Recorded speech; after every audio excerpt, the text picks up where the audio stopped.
Y el Ministerio de Hacienda, cambiamos de tema, radicó ante la Comisión Séptima del Senado el impacto fiscal de la reforma a la salud. En medio de un debate en esa célula legislativa se conoció la cifra de los gastos que tendría el nuevo modelo de salud. En 2025 sería de 101 billones de pesos y los recursos aumentarían anualmente. Incluso en una proyección a 2034, este sistema llegaría a costar hasta 163 billones de pesos. El ministro de Salud, Guillermo Alfonso Jaramillo, se refirió al tema de la bala. Muy especialmente que se discuta en el Senado, en la Comisión Séptima, y se discuta en la plenaria del Senado. Y bueno, si ellos están proponiendo, yo le hago un llamado a Bruce Master, está proponiendo un referendo, perfecto, pongámonos de acuerdo con el referendo, pidámosle a los colombianos que decidan sobre la reforma a la salud, más cuando hoy tenemos las dificultades que supuestamente ellos también agrandan, dinamizan, acrecientan. A propósito del tema salud, Paula, la Corte suspendió por 30 días todas estas mesas de trabajo de recálculo de la UPC. ¿Eso Sí. por qué lo hicieron? Pues lo hicieron porque considera la Corte que no se están incluyendo todos los actores necesarios que tienen que ver con el sistema y que deberían estar incluidos en esta decisión y en esta discusión. Mejor, celebraron ellos al conocer pues que esto era lo que había decidido la Corte. En este auto, el tribunal ordenó al Ministerio de Salud un reajuste de la metodología, incluyendo una convocatoria amplia de todos los actores del sistema, así como la recreación de un mecanismo de seguimiento. Ordenar como medida cautelar al Ministerio de Salud y Protección Social suspender por 30 días las sesiones de las mesas de trabajo contados a partir de la notificación de esta providencia. En un término de 30 días contados a partir de la notificación, ajuste las reglas del funcionamiento de la mesa. Pacientes, médicos y otros actores del sistema celebraron la decisión, pero piden celeridad para frenar la crisis humanitaria que se vive en el país. Nos preocupa, señores Corte Constitucional, hoy la crisis humanitaria que viven los pacientes es insostenible. Los pacientes no aguantan más sin los suficientes recursos para ser atendidos.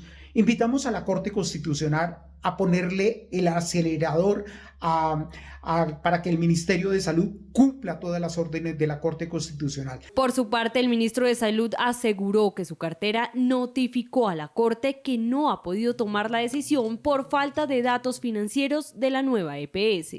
La nueva EPS no tiene balance de los años 2023, menos del 2024. Estamos esperando toda la información. Para poder tener UPC se necesita la información veraz de las EPS. Estuvimos más de 2 meses en esas mesas y no los hemos encontrado. Se lo hicimos saber a la Corte. Ahí está. Se espera que a finales del próximo mes el ministerio reinicie las mesas técnicas, sumando a la ANDI, ASOCAJAS, asociaciones científicas y de medicina que no fueron incluidas por el ministerio en la primera revisión del reajuste. La crisis por el sistema de salud se complica. No solamente en el 2024, la Corte recibió más de 266.136 tutelas contra las EPS. 83% de ellas son las intervenidas por el gobierno. Esto demuestra que cada 2 minutos, un paciente debe presentar recursos legales para lograr la atención que requiere. En medio de la crisis que vive el sistema de salud, se conoció que en la Corte Constitucional cada 2 minutos es radicado un recurso legal por un paciente para exigir el derecho a la salud.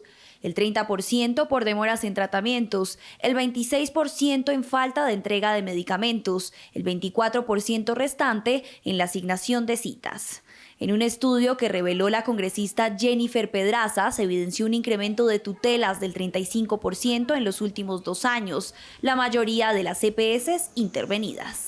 Lo más alarmante de nuestra investigación es que el 83% de estas tutelas pertenecen a EPS intervenidas, manejadas o controladas por el gobierno nacional, como es el caso de Nueva EPS, Famisanar o Sabia Salud. Esto es crítico porque se supone además que las intervenciones eran para mejorar las condiciones del acceso al derecho fundamental a la salud, pero por el contrario las cosas han empeorado. El presidente Gustavo Petro reconoció la falta de entrega de medicamentos en el sistema. La mayoría de las tutelas es porque no se entregan medicamentos a las personas por parte de los gestores farmacéuticos. El nivel de importaciones de fármacos indica que hay suficiente cantidad de medicina en el país. A este crítico panorama se le suma la desfinanciación.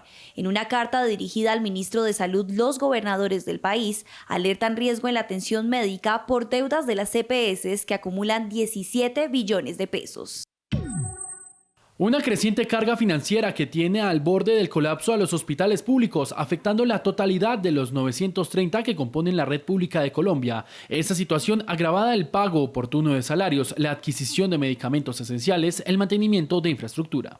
Desde el Congreso fue instaurada una demanda contra el ministro de Salud por homicidio debido al posible aumento de mortalidad hasta un 25% por cuenta de la crisis. Lo acaba de denunciar en la Fiscalía como responsable de concurso de homicidio de carácter sucesivo por las muertes que de forma dolosa usted con su intención positiva de generar daño a las EPS ha causado. Para rendir cuentas sobre la salud que está en cuidados intensivos será citado el ministro a un debate de control político en la plenaria de la Cámara de Representantes.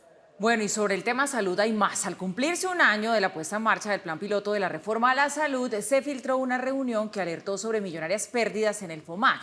La entidad respondió ante las críticas. Según un reciente informe financiero del modelo de salud de los maestros, las pérdidas de 2 billones de pesos corresponden a cifras acumuladas de años anteriores, donde regía el pasado modelo de salud. Además, se anunció que interpondrán denuncias sobre presuntas pérdidas financieras ante las entidades competentes.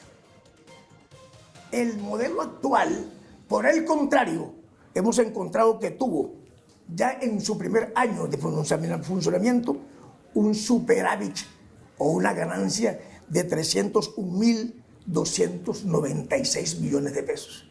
Quiero desmentir entonces, no es cierto la manera perversa que se quiere señalar, que el faltante o la pérdida de los 2 billones de pesos se refiere a este modelo. Este modelo, por el contrario, ha obtenido, son grandes ganancias, entre ellas, pese a sus dificultades, de 301.296 millones de pesos.